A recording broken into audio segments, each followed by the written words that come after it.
Before we begin, subscribe to the channel and turn on notifications because the stories you'll find here are unlike any other. Here, every detail matters. Every sound, every silence can hide something you're not prepared to see.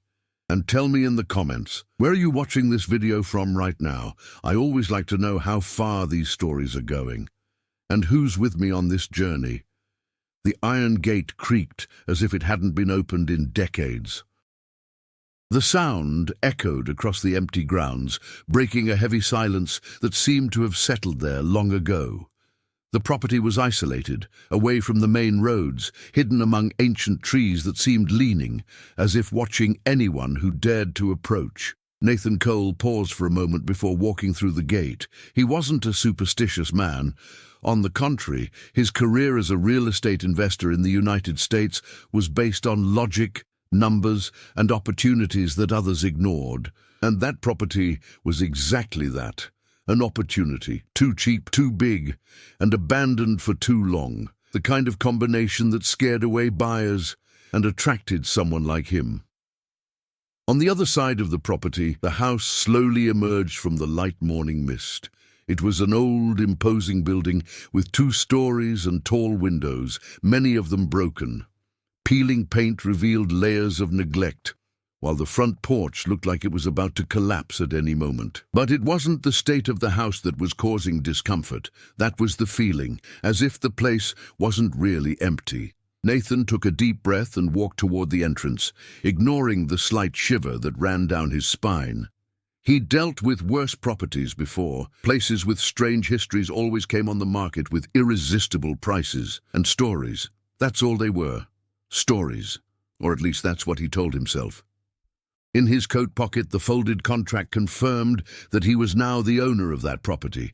The purchase had been quick, almost suspicious. The previous owner didn't want to negotiate, didn't want to explain much. He just sold. No questions asked, no goodbyes, and most importantly, without looking back. Nathan climbed the porch steps, testing each step carefully. The wood creaked under his weight, as if protesting his presence. Upon reaching the front door, he noticed something curious. Currents, thick, rusty, wrapped around the doorknob, but they weren't locked, just placed there. As a warning. He hesitated for a few seconds. Then he removed the chains. The door opened with difficulty, revealing an interior shrouded in shadow. The smell was strong, a mixture of damp wood, dust, and something else difficult to identify, something too old to name. Nathan went inside.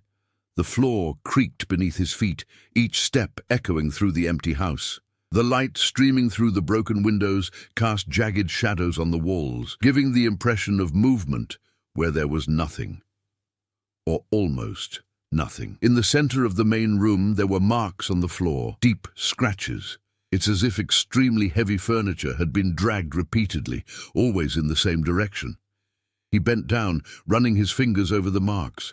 Recent. That didn't make sense. The house had been abandoned for years. Or at least that's what the records indicated. A dry sound came from upstairs. Nathan froze. Silence. He waited. Nothing.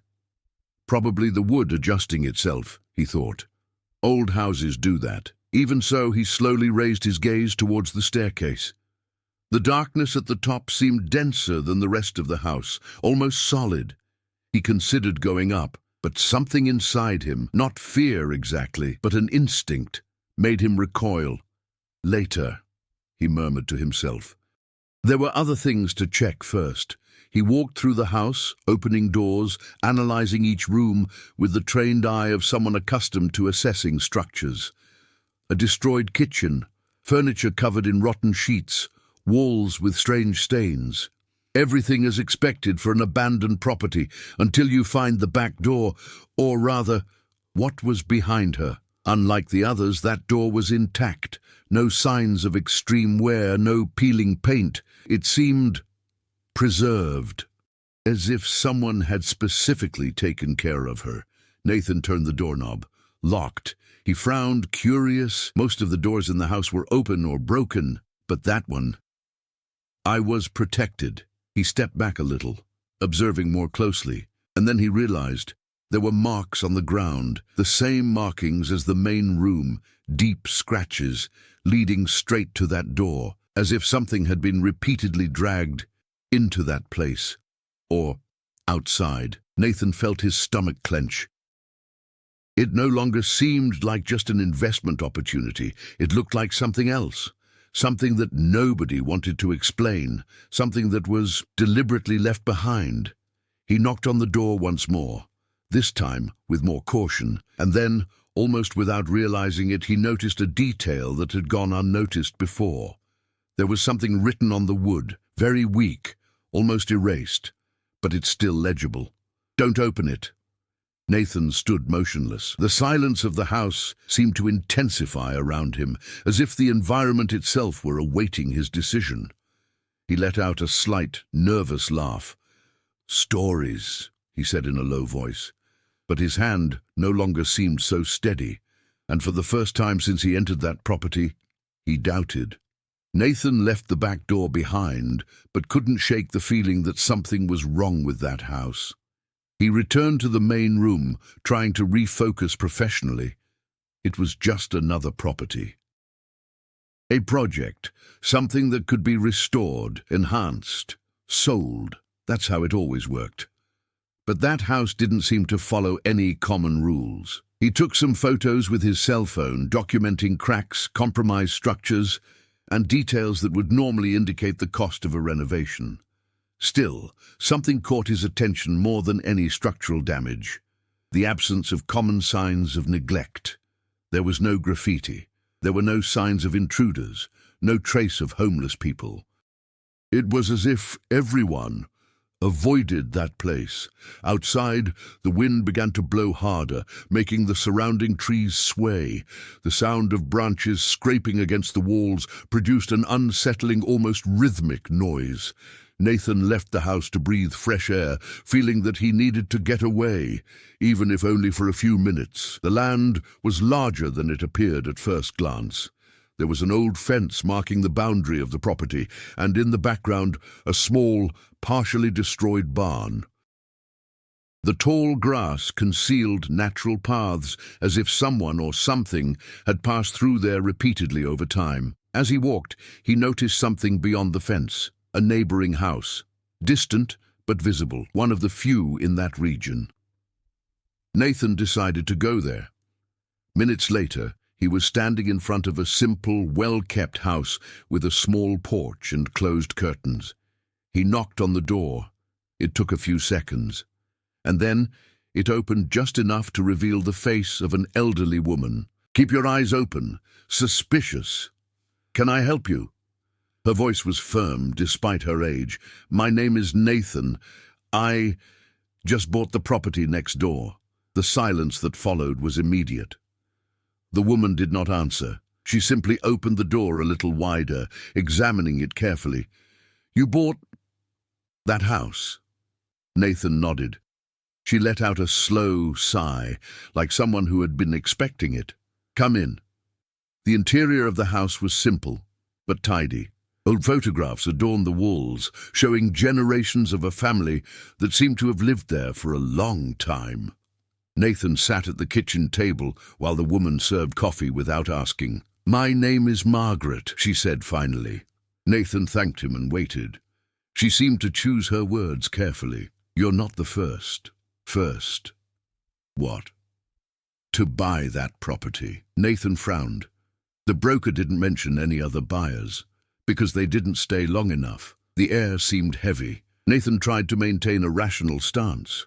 What exactly happened here? Margaret looked out the window, as if to make sure no one else was listening. That house wasn't abandoned by accident. Nathan remained silent. Years ago, a family lived there, discreet, reserved. Hardly anyone saw them, but everyone knew they were there. And what happened to them? Margaret took a while to reply. They simply disappeared. Nathan rested his elbows on the table. How did they disappear? Nobody knows. One day they were there, the next they were gone. And the police... He came, he investigated, he found nothing. Nathan took a deep breath. That doesn't explain it. The basement. She interrupted. Nathan's heart beat faster. What basement? Margaret looked directly at him. So you still haven't found it? Nathan hesitated. There's a locked door at the back. She closed her eyes for a moment, as if that confirmed something he feared. Don't open it. The same words. Exactly the same. Nathan felt a chill run through his body. What's down there? Margaret pressed her lips together. I never went in. Nobody went in. And came back to tell the tale. Silence fell between them, heavy, inescapable. That doesn't make sense, Nathan insisted, trying to regain control. People don't just disappear without a trace. Some leave traces, she said softly. They're just not the kind of trails you want to follow. Nathan stood up. With all due respect, I need to see for myself. Margaret also stood up, faster than he expected. Listen. Her voice now carried urgency. That house, it's not empty. It never was. Nathan did not respond. But for the first time, he wasn't sure if he wanted to prove her wrong. Nathan returned to the property in the late afternoon, with the sky already beginning to darken.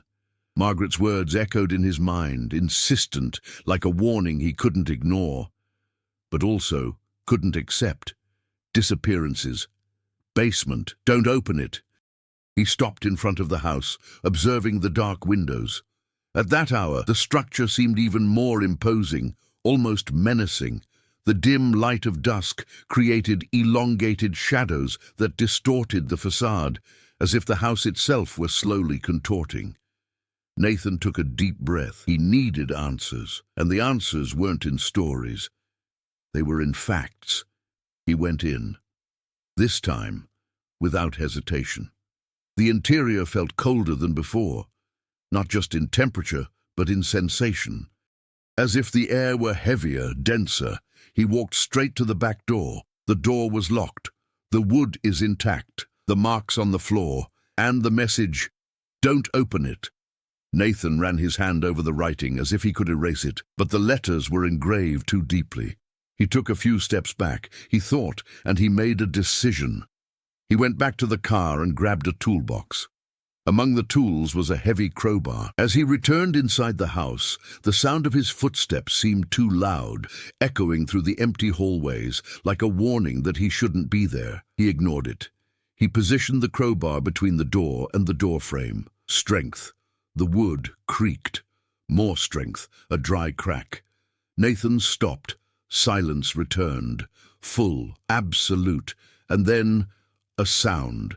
Coming from the other side of the door, a slow drag, like something heavy being moved, very close. Nathan froze. My heart raced. Logic was screaming at him to stop, but another part, a stronger one, was pushing him forward. He forced it again.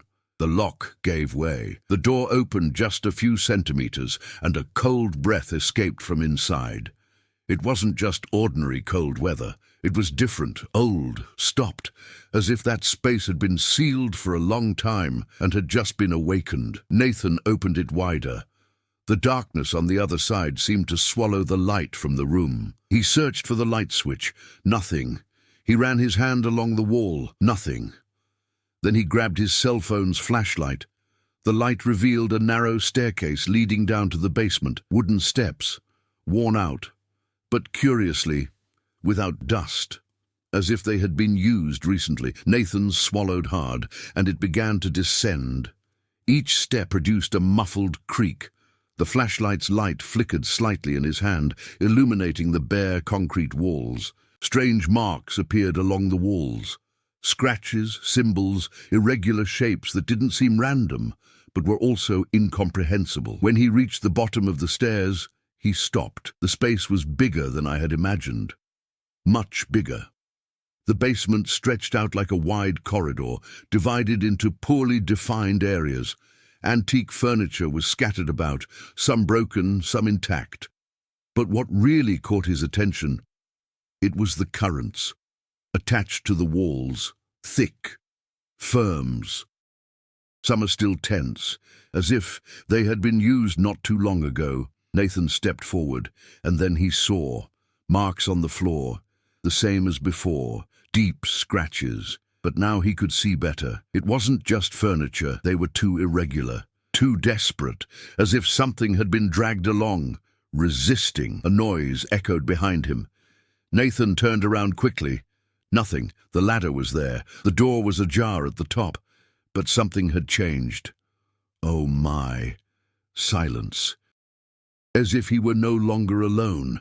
"Is anyone there?" Her voice came out lower than she intended. No response, only the distant sound, something moving, slowly, in the dark. Nathan turned the flashlight around, trying to find the source. The light passed through the walls, through the chains, through the furniture, until it stopped at something in the back of the basement. A door.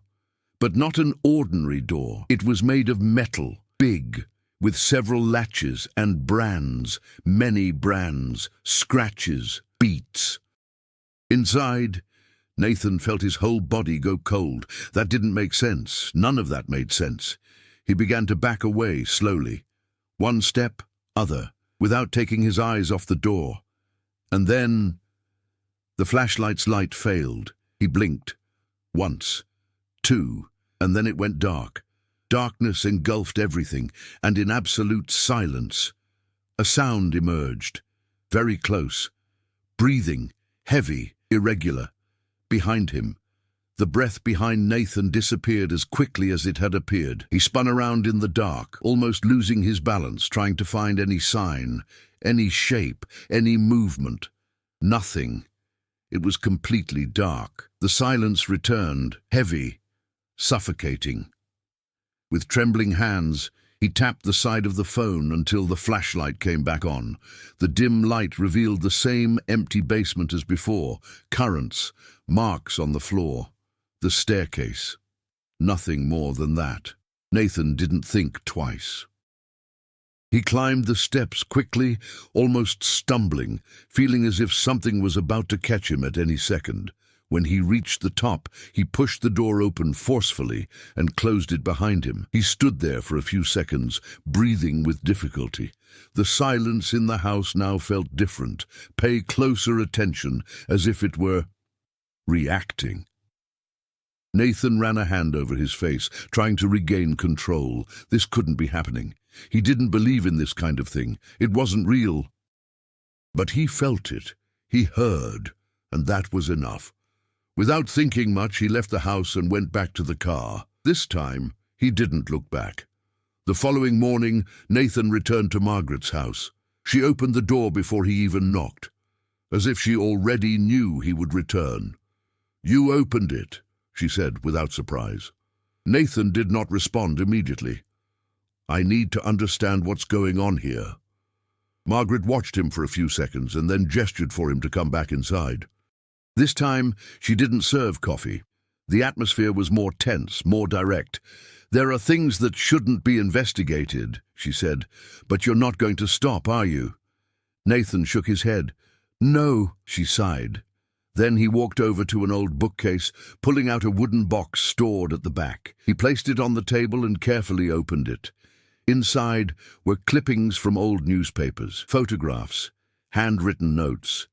Nathan approached. The images showed the house decades ago, in perfect condition, with people, a family.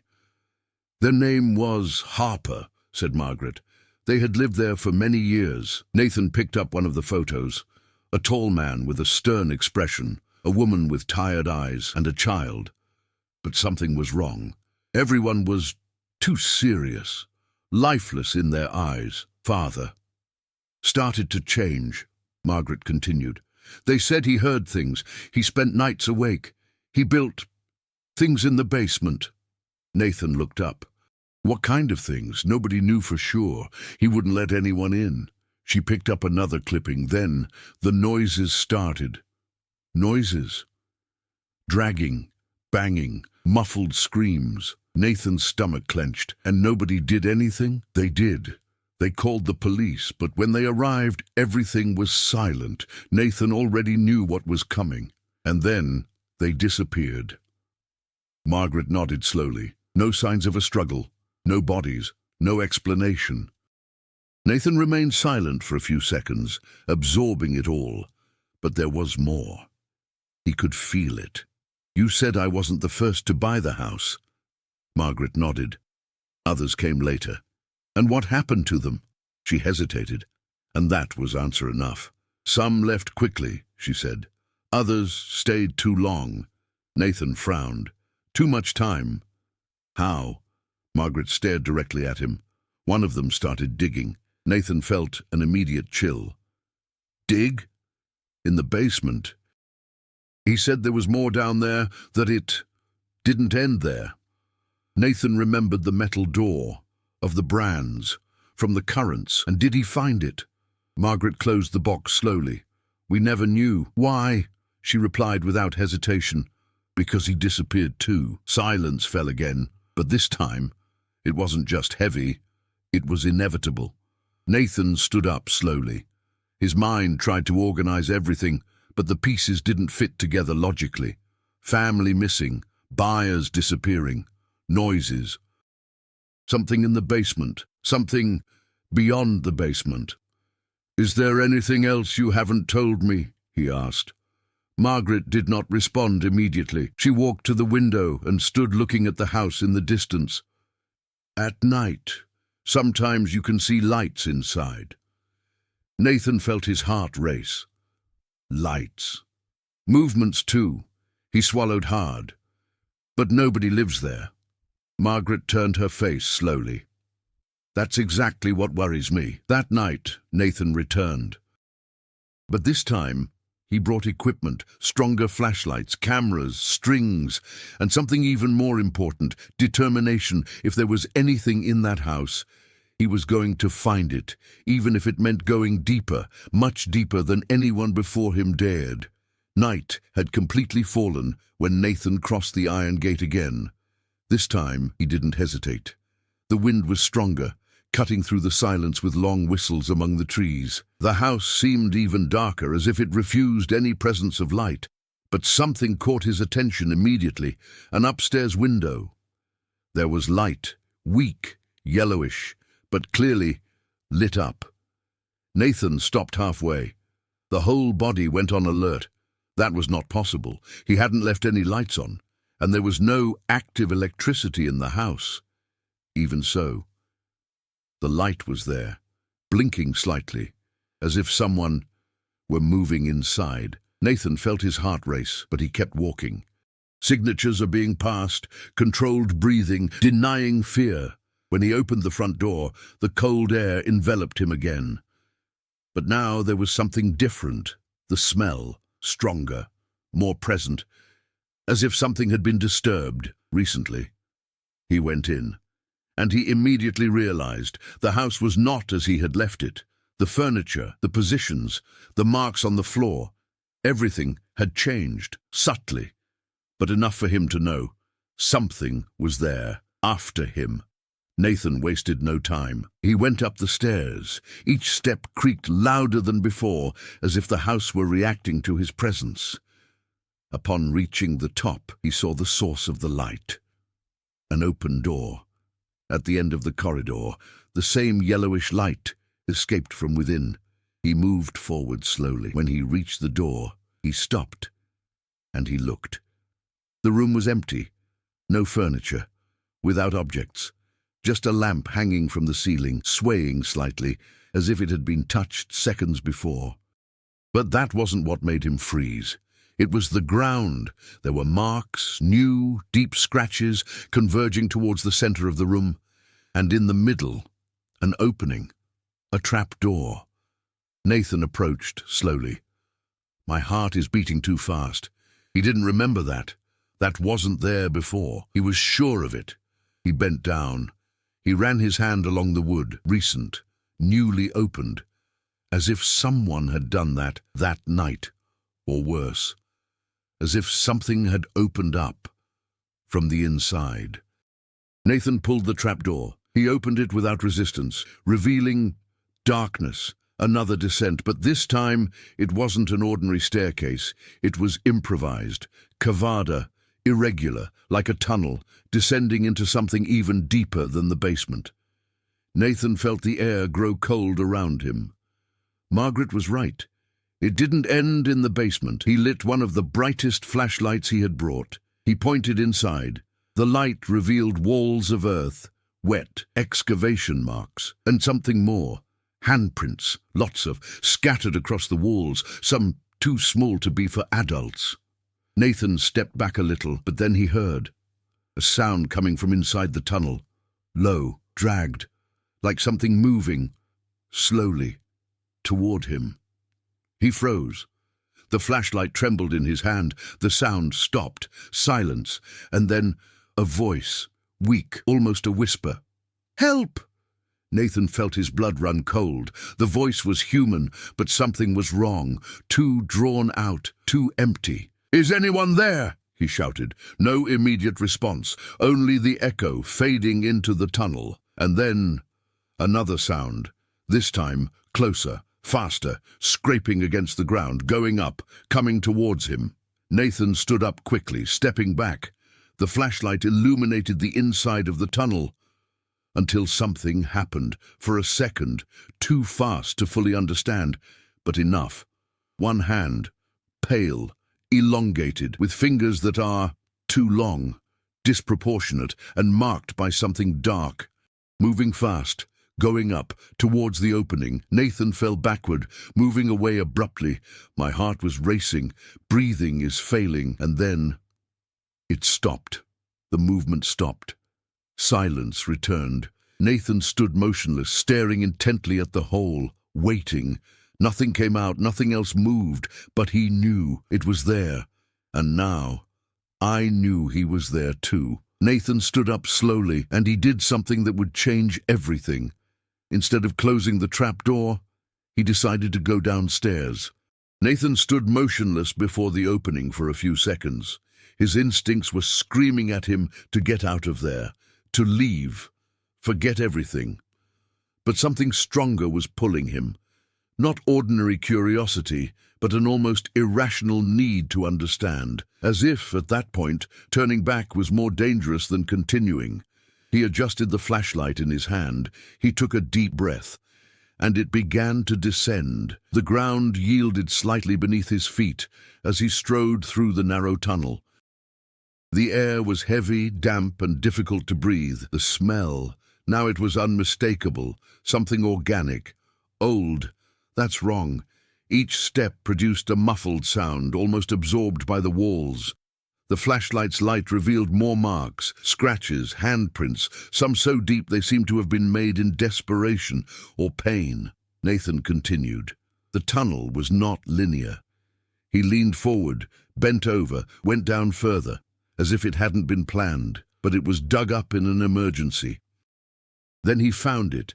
The tunnel opened into a larger chamber, and what was there? It made his whole body freeze. Objects, scattered old clothes, shoes, toys, tools, personal belongings from different eras, decades, as if several people had passed by there and never left. Nathan slowly turned the flashlight around, and then he saw something that made his stomach churn. On the back wall, there were marks, counts, risks drawn side by side, like someone marking days, non-stop, endless. The amount was absurd, impossible to count. Nathan took a step back, and he stepped on something, a dry sound. He looked down, an old tape recorder, covered in dirt, but intact. He hesitated for a second, then he pressed the button. Chiado, static, and then a voice. But it wasn't recent, it was ancient, worn out. Day, 17, I can still hear them. Nathan held his breath. We're not alone down here. They're moving in the walls. I can't see them. I can only hear them. The recording failed for a moment. It returned. I tried to climb, but the path changed. It's not the same. It's never the same. Nathan felt his body go cold. The path has changed. He glanced quickly behind him. The tunnel was still there, but now it looked different, narrower, darker. The recording continued. If anyone finds this, don't go down.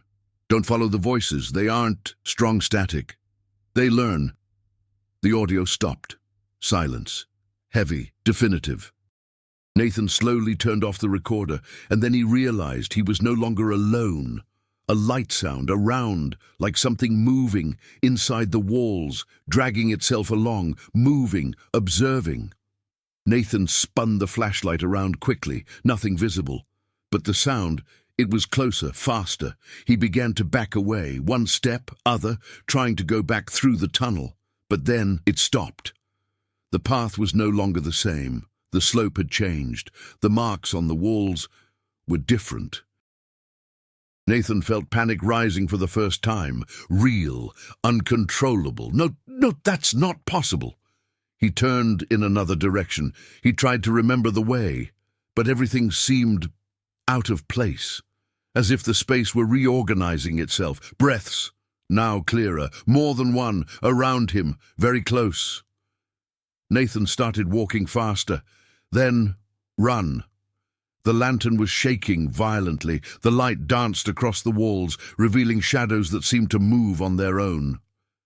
And then he saw, for a brief second, something sliding along the wall, fast, elongated, impossible.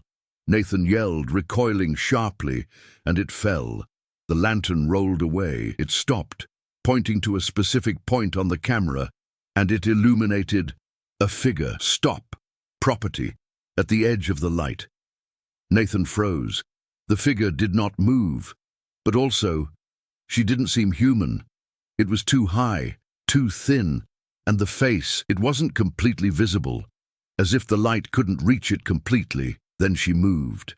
A small movement, enough for Nathan to understand. It wasn't trapped there. That stuff was circulating. He hunted, and now I knew exactly where he was. The flashlight blinked. Once, two, and then it went dark, and in absolute darkness, breaths multiplied. Outside, the house remained silent, but in the upstairs window, the light remained on, and, for a brief moment, a shadow passed by her, observing, waiting. Darkness was not merely the absence of light. It was a presence, dense, viva. Nathan remained motionless for a few seconds, trying to control his breathing. His instinct screamed at him to panic, but he knew that would kill him faster than anything else in that place. He closed his eyes. He inhaled slowly. Once, two, three. The sounds around him continued, scratching on the walls, rapid movements, irregular breathing, but amidst that chaos he noticed something. There was a pattern. The sounds were not random. They were walking around. They were watching. Testavam. Like predators, awaiting a reaction. Nathan opened his eyes in the darkness. Moving desperately was exactly what it wanted. He needed to think. Carefully, he began to feel his way along the floor until he found the flashlight. His fingers finally touched the cold object. He picked it up, but didn't turn it on. Not yet. Instead, he remained silent, listening. The movement slowed down, slower now, cautious, as if they were trying to understand what he would do. Nathan realized. It reacted. I was learning. The words from the recording echoed in his mind. They learn. He needed to use this. With extreme care, he picked up a small object from the ground, a piece of broken wood, and threw it away into the darkness. The sound echoed through the chamber. Immediately the movement surged in that direction. Quick, violent, concentrated. Nathan felt his heart race. It worked. He turned on the flashlight quickly. The light revealed the path ahead, a narrow tunnel, different from the previous one, but perhaps an exit. Without hesitation, he began to move, fast but controlled, without making more noise than necessary. Behind him, the sounds began to return, faster now, more aggressive, as if they had realized their mistake. Nathan sped up. The tunnel was rising slightly, good sign, but it was also narrowing. The walls were almost touching his shoulders. His breathing became heavier. The air is becoming increasingly scarce, and then he saw something, light, weak, distant, but it's real, an exit. Nathan lunged forward with more force, ignoring his fatigue, ignoring the fear that grew with each sound behind him. But the path would not be simple. The tunnel partially collapsed ahead, earth and wood blocking part of the passage. He stopped. He looked back. The sounds were closer, much closer. No time. Nathan began digging with his hands. Damp soil, heavy, slipping through my fingers. He pulled, pushed, forced his way through enough space to get through. The sounds were now all around him again. Higher, closer, breaths, lots of. Too much. Something touched her leg. Fast. Ice cream. Nathan pulled the body forcefully, ignoring the despair. No, no, no. He made enough space, and it dragged on, forcing his body through the narrow passage. The wood gave way. The earth fell, but he passed. On the other side, the tunnel continued, but now the light was brighter, closer. He partially stood up and ran, without looking back. Non-stop, the sounds came in full force. Behind him, quick, furious, as if they had lost the game. And now they didn't need to play anymore. Nathan saw the exit, an opening, going up. He threw himself into the air. He climbed up with difficulty, grabbing onto roots, pulling his own body out. And then he left. Arbuk, cold, real. Nathan fell to the ground, panting, trying to catch his breath. The earth beneath his hands was firm. The wind brushed against his face. He was out, but something was still wrong. He slowly raised his gaze, and he realized he wasn't home, not even close. I was in the middle of the field, next to the old barn, much further than the tunnel should reach. Nathan remained silent, trying to understand. That wasn't possible. The distance, the path. Nothing made sense. And then he listened. A sound coming from the ground behind him, a slight movement. The earth is moving. Nathan stood up quickly, retreating, observing, and for a brief moment something pressed against the surface from underneath, as if something were there, trying to get out, but it didn't come out. It stopped. Silence. Nathan didn't wait any longer. He ran, this time not out of curiosity, but for survival. Upon reaching the car, he got in quickly and started the engine. Before leaving, he looked at the house one last time. The upstairs window was still lit, but now something was different. A silhouette. Stop. Watching him.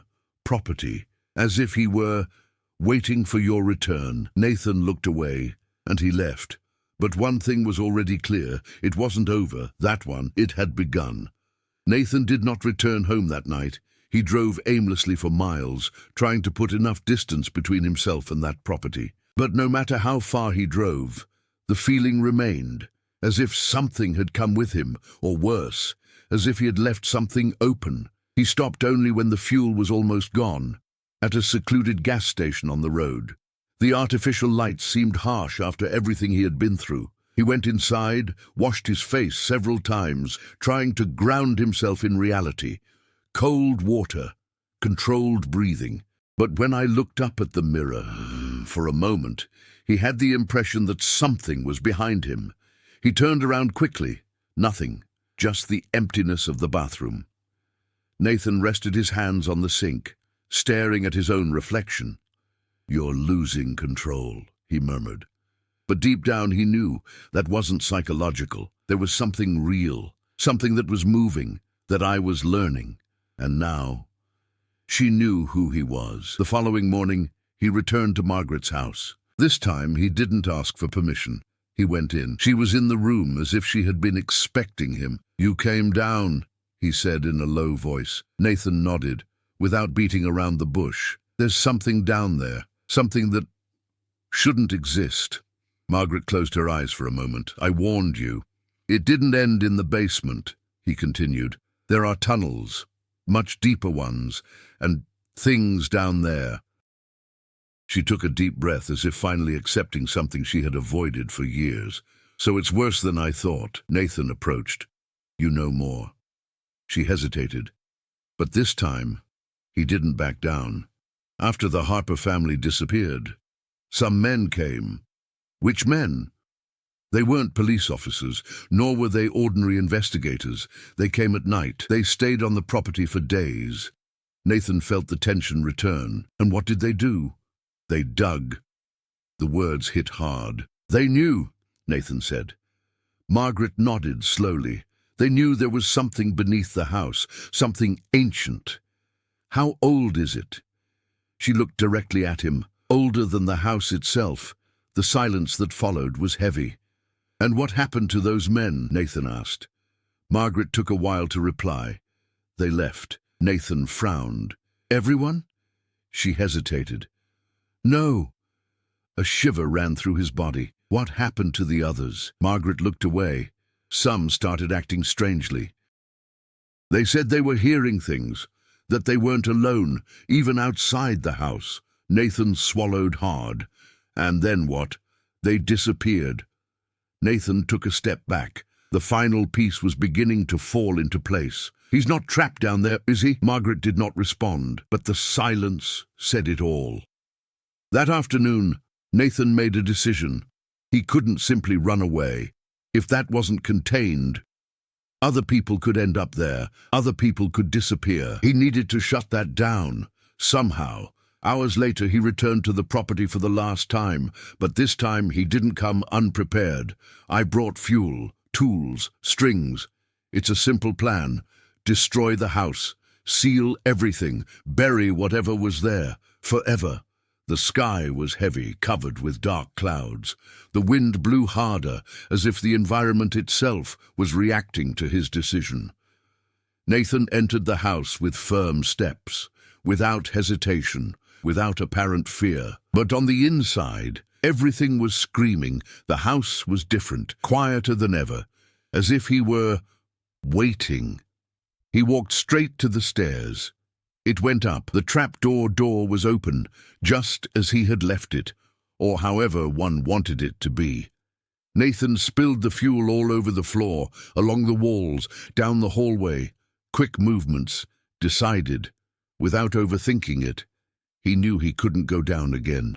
Not that time. When he finished, he stopped in front of the trapdoor. He stared into the darkness, absolute silence, and then the voice returned. Weak, dragged. No, go. Nathan closed his eyes tightly. That wasn't real. It couldn't be. Help.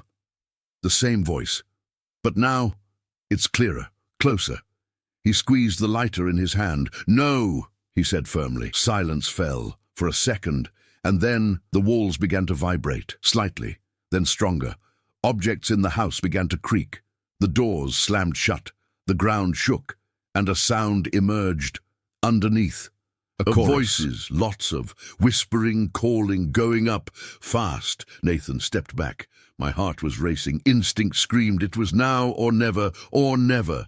He lit the lighter, but before he could act, something slammed against the trapdoor with force. Once, two, three.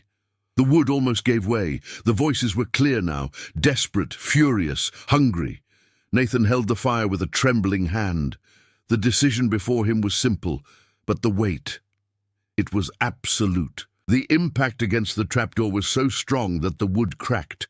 A crack appeared in the center. Another hit, deeper, more violent.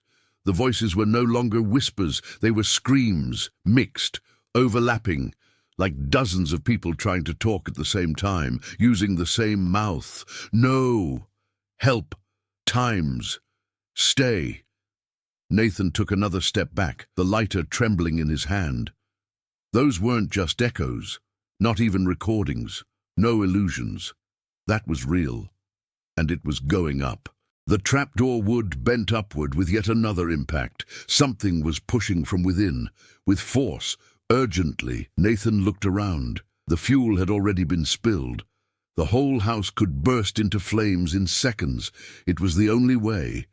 But then he realized something. Amidst the screams, there was a different voice, weaker, more human.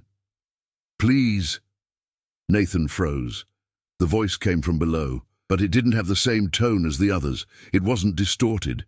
She wasn't aggressive. She was desperate. Don't listen to them. Nathan's heart raced. Who's there? He shouted. Silence for a second, and then I am still here. His breath caught in his throat. How long has it been? The answer came broken, weak. I don't know anymore. Nathan took another step toward the trapdoor. The other voices began to react, more aggressive, higher. That's a lie. Don't believe it. He is ours. You will also be... The ground shook. Stronger. The wood began to break. Fingers emerged from the cracks, long, pale, contorting in an unnatural way, trying to reach it. Nathan felt his whole body freeze, but the voice returned. They can't leave without you. That hit me like a blow. What? They need someone to open. Nathan understood all at once, at home, the basement, the tunnels, the disappearances. It was never about something trapped trying to get out on its own. It was about attracting someone, to guide someone, convincing someone, to pave the way. He didn't find it by chance. He was led there. Nathan slowly backed away. The lighter was still lit.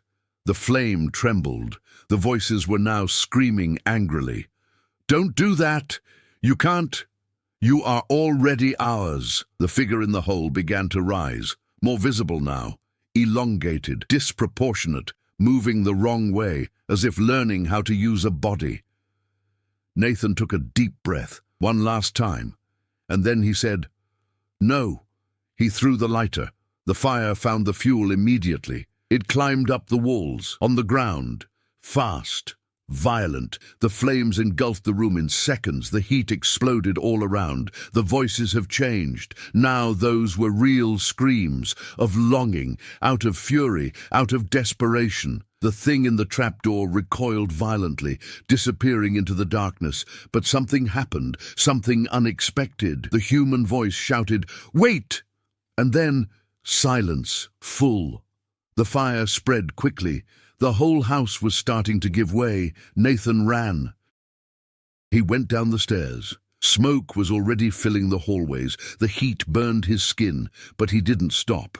He went out the front door and walked as far away as he could. Outside, he collapsed to the ground, panting, and he observed. The house was on fire. The flames rose high, consuming everything. The roof began to collapse. The windows were exploding with the heat, and for a brief moment, in the upstairs window, he saw silhouettes, lots of, moving, dams, writhing in pain, as if they were trying to escape. But they couldn't. The fire consumed everything, and then silence returned. The ground became quiet again, as if nothing had happened. Nathan stood there watching, trying to process, trying to understand. He was finished, or at least that's what it seemed like. But as the last flames died down, he realized something. The floor, next to the barn, it moved slightly, like before, but this time deeper, broader, as if that had never just been in the house. It took hours for the fire to be completely extinguished. When the flames finally subsided, all that remained of the house was a charred skeleton, twisted beams, crumbling walls, and a silence that seemed even heavier than before. Nathan didn't leave. He remained seated on the ground, observing every detail, as if hoping that something would still emerge from the ashes, but nothing came. No sound, no movement. The house had disappeared. The following morning, authorities arrived at the scene. The fire was treated as a structural accident, something common in old, abandoned and unstable properties. Nathan gave his testimony in a simple, direct manner, not to mention the basement, not to mention the tunnels, without mentioning what actually happened, because deep down he knew there was no way to explain it, and nobody would believe it. Days passed. Nathan returned to his routine, or tried to. Reports, meetings, and negotiations once again filled his days, but nothing seemed the same. Small details began to bother him, sounds in quiet places, shadows that seemed to move for a second longer than they should, and most importantly, silence. Because now he knew that silence did not mean absence, it meant waiting. A week later, he decided to return to the land, not out of courage, but out of necessity. The site was cordoned off with security tape, but no one was actually watching. The house's structure had been completely removed, leaving only a large empty space covered in darkened earth, but something was still there. He could feel it. Nathan walked slowly across the grounds, step by step, observing, waiting. Until we got close to the old barn, it stopped. The ground was different, deeper, as if he had given in to recently. He crouched down. He ran his hand over the soil, and then he realized, brands. Not the kind you dig in a regular excavation. But something is pressing down, from the inside out. Nathan immediately retreated. My heart was racing. "No," he murmured. He looked around. Everything seemed calm, normal, but he knew it wasn't. That same night, Nathan had trouble sleeping. When he finally succeeded, he dreamed, not with the house, not even with fire, but with the tunnel, with the walls moving, with the voices, and in the midst of them, that voice, the weakest one, the most human. "You closed the wrong door." Nathan woke up suddenly, panting. The room was dark, silent, but something was different. He felt it. She slowly turned her face towards the bedroom door, slightly open, and in the gap, something moved. Fast, almost imperceptible. Nathan stood up immediately and turned on the light. Nothing. Empty hallway, silent house. He stood still for a few seconds, and then he realized, on the ground, near the door, there was land, fine, scattered, as if something had been dragged inside. The next day, Nathan made a decision. He put the property up for sale, for a low price. Well below market price. I didn't want profit. I wanted distance, but when filling out the documents, he hesitated. His gaze lingered on a detail. Property description. For a few seconds, he considered writing the truth, in warning, to prevent another person from going through the same thing, but his hand did not move. Because deep down, he knew it wouldn't do any good, just as he wouldn't believe it. Nobody would believe it. The property was sold in less than 2 weeks, quick purchase, no questions asked, no negotiations, exactly as before. Days later, Nathan received a call. Unknown number, he answered. Silence for a few seconds, and then a voice. Weak, dragged, but unmistakable. "You..." Opened. The call dropped. Nathan stood motionless. The phone was still in my hand, the heart slowly slowing down. But the truth was already clear. It's not over. It never ended. The house wasn't the problem. The fire didn't solve it. And what was down there, he was never imprisoned. Months later, the property already had a new owner. The house had been rebuilt, modern, flawless, as if nothing had ever existed before. On the first night, the new owner walked through the still empty rooms, pleased with his investment. Absolute silence, no sign of the past. Until we reached the back of the house, a door, new, properly installed, but locked up. He frowned. I didn't remember that in the project. He approached. He turned the doorknob. It didn't open. Then he realized something. On the ground. Brands, lightweight, scratches, as if something had been moved recently. He leaned forward, taking a closer look, and then he saw, engraved in wood, recent, deep, as if it had been made from the inside out. Abra. What if you were in his place? Would you have opened that door, or would he have left? Ignoring all the signs. Now tell me in the comments, do you believe that some things should remain hidden? Or do you think that every mystery needs to be revealed? If this story captivated you from beginning to end, leave a like and subscribe to the channel so you don't miss the next mysteries, because the next story might be even more disturbing. And one last question. If you came across a door with a sign that read, "Do not open,"